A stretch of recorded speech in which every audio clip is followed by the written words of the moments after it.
ধরুন একজন অল্প বয়সী মেয়ে রাস্তায় দাঁড়িয়ে আছে একা, কানে ফোন, কারোর জন্য অপেক্ষা করছে বোধহয়।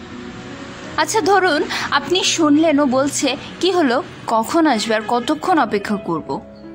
ব্যাস ভেবে নেবেন নিশ্চয়ই সে তার প্রেমিকের জন্য অপেক্ষা করছে।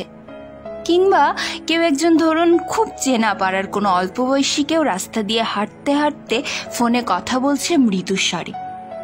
ভেবে নিলেন আরে দেখেছো, দেখি মনেই হয় না প্রেম প্রেম করে, এমন ভাব দেখায় যেন ভাজা মাছটা উল্টেই খেতে পারে না, ঢং। প্রথম ঘটনাটা আমার সাথে ঘটা, এই 2-3 দিন হলো।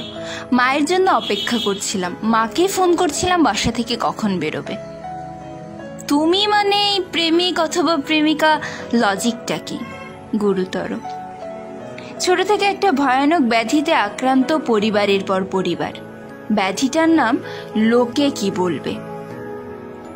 আমাদের মনে ছোট থেকে ঢুকিয়ে দেওয়া হয় একটা কথা, তোমার কতটা কষ্ট হলো, কতটা খারাপ লাগলো ইম্পর্টেন্ট নয়, ইম্পর্টেন্ট হলো লোকে যেন আঙ্গুল তুলতে না পারে। সমাজে আমাদের একটা মান সম্মান আছে, অলিখিতভাবে এটা একটা বিধান, বই কম নয়। এবং বলেও লোকে অনেক কথা বলে, যেমন রাত অব্দি অনলাইনে থাকলে কি ব্যাপার, কার সাথে কথা এত রাত অব্দি। অনলাইন মানে মানুষের মনে একটা ভ্রান্ত ধারণা আছে, হতে পারে কেউ গান শুনতে পারে, ইন্টারনেট সার্ফিং করতে পারে, মানে অনেক কিছুই করতে পারে। Internet is not on about chatting. সব কিছুর ভ্যাকসিন বেরোয় জানেন তো, সব অসুখের জন্য সায়েন্স আসবে না শুধু লোকে কি বলবে এই মহামারীটির ভ্যাকসিন। শুধু এই একটা লাইনের জন্য কত স্বপ্ন মরে যায়, কত কিছুই করার থাকে কিন্তু করা হয়ে ওঠে না।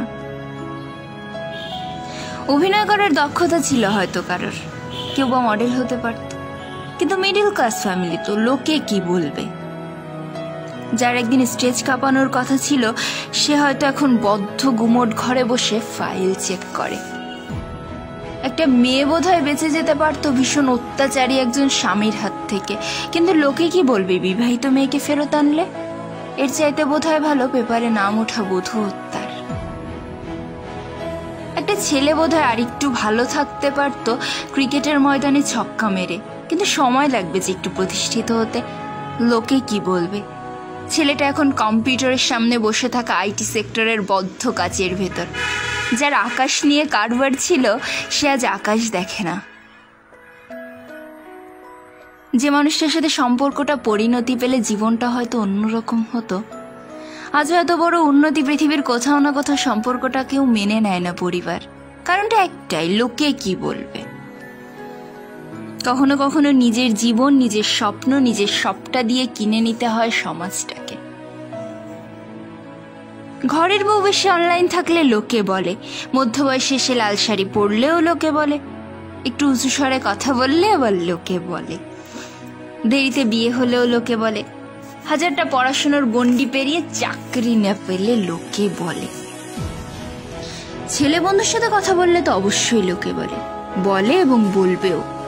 ঠিক যেমন সে আমাদের সমাজ, সে সমাজটাই বৃদ্ধ বাবাকে ছুটি দিয়ে মেয়ে স্বাবলম্বী হয়ে সংসার চালালে ওই দেখো মেয়ের টাকায় খায় বলতেও ছাড়ে না। আমরা নিজেরাও হিসাব রাখিনি, শুধু কে কি বলবে ভেবে কত কিছু করব ভেবেও করিনি, কত কিছু হওয়ার ছিল হয়নি। যদি একটা ডায়েরি থাকতো হিসাব করার, পাতায় পাতায় লেখা থাকতো কত ইচ্ছের মৃত্যু। হিসাব রাখিনি, ভালোই করেছি। অন্তত জোর গলায় বলতে তো পারি, কুছ তো লোক কহেঙ্গে লোগোं का काम है कहना। আমি জানি না দিনটা কবে আসবে। যদি এমন একটা দিন আসে কারোর ক্ষতি না করে, কোনো অপরাধ বা কোনো কুরুচিকর কাজ না করে মানুষ নিজের মতো থাকতে পারবে পরিবারের সাথে, শাসনটা অবশ্যই আসবে, তবে উৎস থেকে, কোনো লোকে কি বলবে অনুঘটকের সম্ভ্রমে নয়। সেদিন দুনিয়ার অনেক রং আসবে, বিচ্ছেদের শেষে মিলন আসবে, অপছন্দের বিষয়ের বদলে নতুন বইটার গন্ধ আসবে, দূরত্ব কমে যাবে।